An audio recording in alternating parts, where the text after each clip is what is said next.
For today's Magical Monday, let me introduce you to a character named Florence Farr. She was born in 1860 and lived until 1917.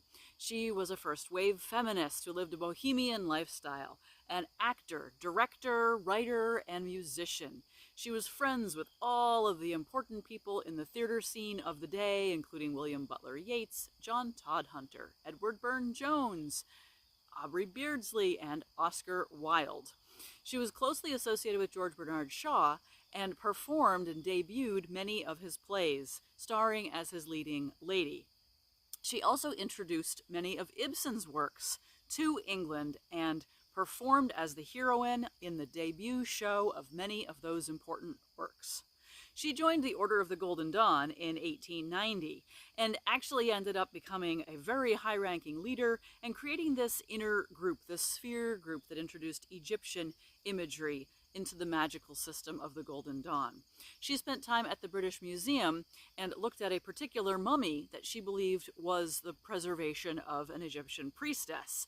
And through communication on the astral plane, she thought that she got in touch with the spirit of this Egyptian priestess and learned from her these ancient rituals that Farr then incorporated into what she taught in her sphere group in the Golden Dawn.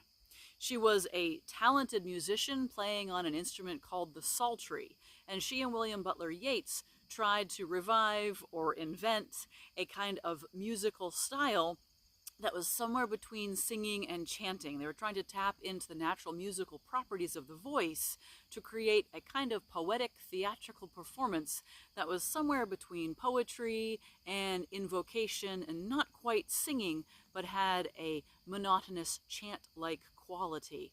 And she wrote about the power of words and theater.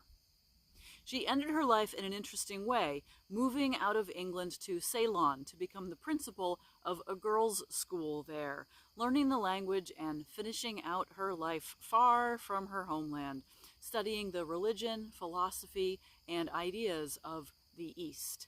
So she's a more important figure than has been previously recognized and did a lot to try to unify magic and theater in the modern occult revival in England.